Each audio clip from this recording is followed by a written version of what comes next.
Her bir saniyem ölümdür, her günüm zulüm. Bitsin bu hasret, dön gayrı, yeter be gülüm. Yakıp yıktı zalim gurbet, bir an eyledi. Kalk gidemem artık, canıma yetti.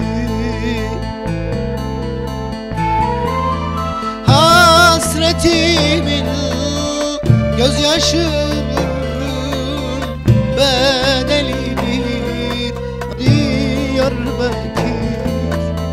Döneceğim bir gün sana, bekle beni Diyarbakır.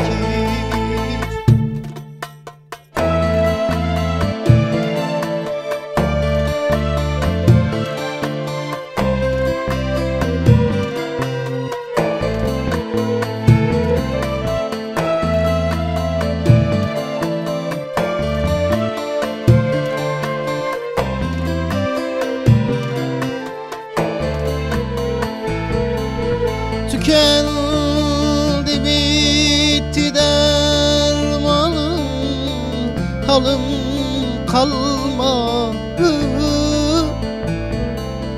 Dayanmaya hiç gücüm yok, ne çilem dolmadı.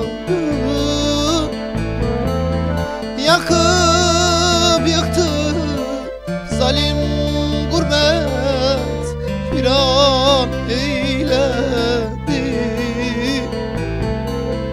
Kalk gidemem artık, canıma yetti. Hasretimin gözyaşımın bedeli